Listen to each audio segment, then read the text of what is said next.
Good evening, esteemed viewers of Nakhchivan News Information Program. It is the third day of COP29 and we are welcoming you again from Baku City.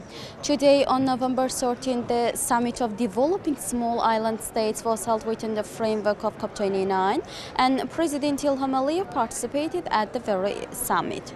The President said that I appeal to developed countries, especially countries with a colonial past, to help small island countries. The President also added that the elimination of the problems faced by the small island countries is at the center of Azerbaijan's efforts at COP29. Today there was also a tripartite meeting of President of the Republic of Azerbaijan, Mr. Ilham Aliyev, President of the Republic of Kazakhstan, Kassym-Jomart Tokayev, and President of the Republic of Uzbekistan, Shavkat Mirziyoyev. At the end, the agreement among the three countries on a strategic partnership in the field of intergovernmental green energy development and transmission was signed. Also speaking at today's conference, UN Secretary General stressed that the small island states are facing a great injustice that threatens their future due to the rise of the sea level. It should also be noted that various panel discussions were held during the day and ways of solving and preventing problems related to water scarcity were discussed, emphasizing the importance of women's leadership in the fight against climate change. Sandra Creamer, professor and lawyer at Queensland University of Technology on gender, climate and security.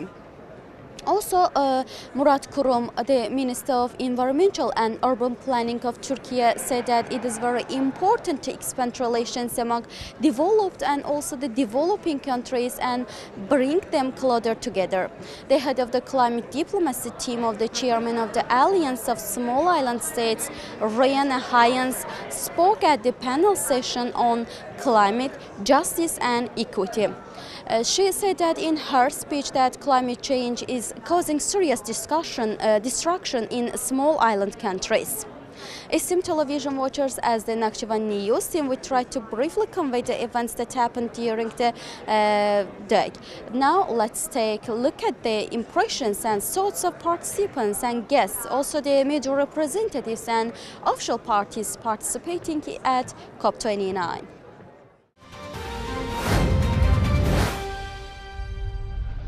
First of all, big thanks to President Aliyev and the Azerbaijani government for having hosted the COP29. I just delivered the speech presenting the Croatian positions and our ambitions in increasing the renewable energy sources from 29 to 42% by 2030, as well as our contribution to the climate neutrality policy of the European Union. I believe that our negotiators, which will remain here for the next almost 10 days, will come to an agreement when it comes to the renewed financial sources for helping the countries who are still in the development phase. We believe that we need to take into account new global realities, the special sensitivities of all the countries which are currently having their priorities in terms of industry, but that we need to make a global effort. Otherwise, we shall all be seeing our sons and grandsons and granddaughters in difficulty when it comes to the consequences of the climate change and the extreme weather conditions that may be happening around the globe in the next decades. This is going to be one of the subjects we are going to discuss at the upcoming session, so I think you will be able also to cover it. When it comes to finance, yes, definitely this is the central topic of this COP. I think we already have early positive results as far as Article 6.4 is concerned. I think it was over a decade that the common solution couldn't been found, and during initial day of Baku COP, the countries have agreed to the mechanism, showing that we can work together when we join hands.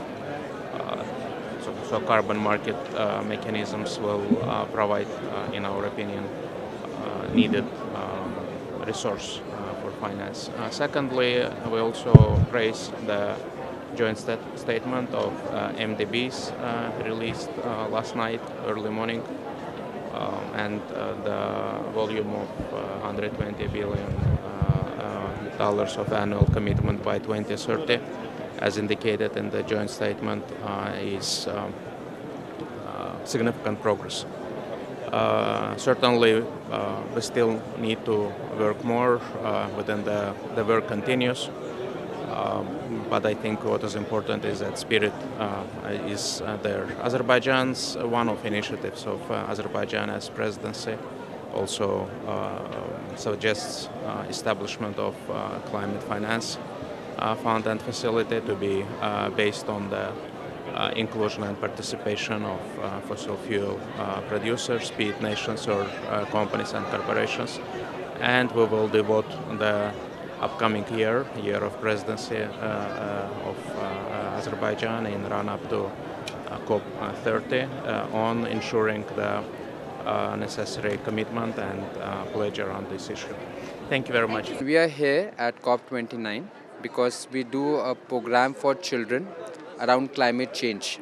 We teach them from our tradition of Bhagavad Gita values so that children can understand the importance of working for the planet. So we had a presentation at UNEP Faith for Earth Pavilion, how we can involve children through our local traditions and faiths to work for climate change. And this is my team. He's Himanshu and she's Preeti. So welcome to Azerbaijan. Thank you, thank you.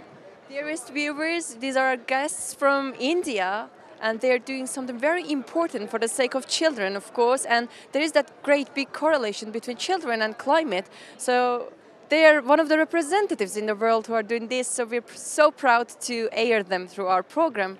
Thank you so much for having us. We appreciate your time and attention. Nice to meet you. Just explain the dress that we are donning. We would also love to talk to the lady, beautiful lady here from India, whatever she wants to say and share with us. Yes. So, like Mr. Karnarjan Das just said, that our organization organizes an Olympiad. Now, why children? You just said why children? Because it's this. These children are going to inherit this planet. They are the one who's responsible. They're the future. And if they don't get involved, if they don't get engaged right now, then it's very difficult to stop climate change. And we all know climate change is a crisis.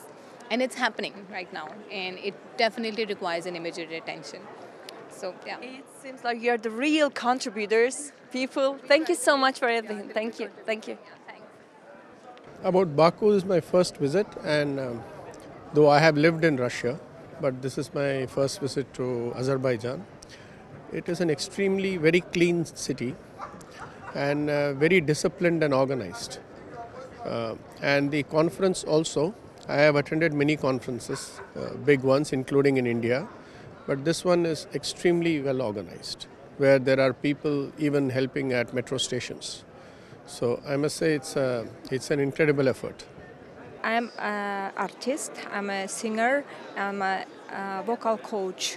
And here my mission, propagation our nation, our languages, and because every person have a voice, breathe, its nature potential.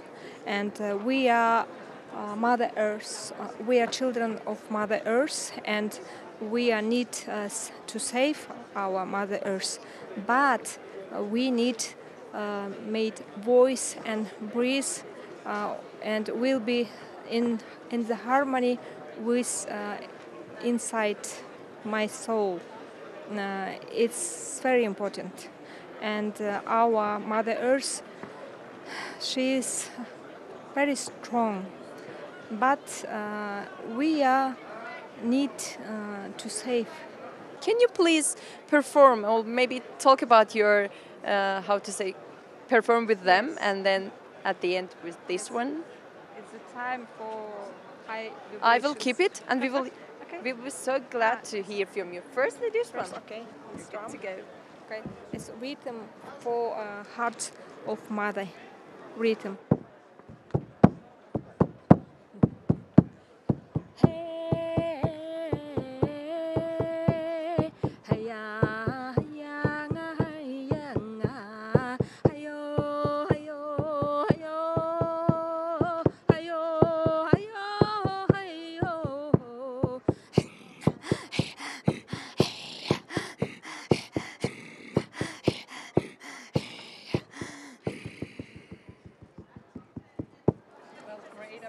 applause, great applause. Thank you so much. I will keep this one and you will perform with that.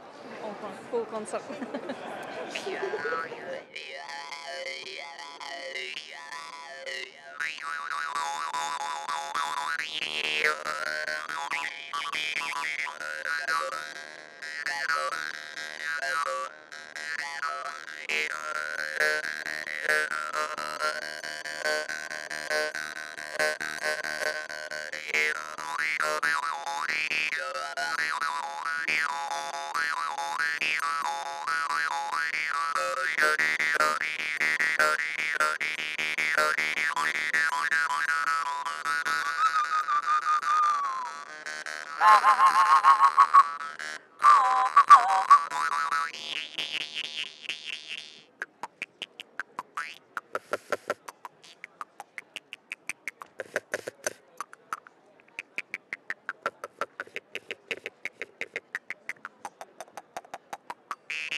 Big applause. So, all the dearest viewers, we conclude our broadcast with the sound of nature. Let's protect our nature with the sound of music and these kinds of beautiful women, and of course, their music. Thank you so much for having us. Thank you.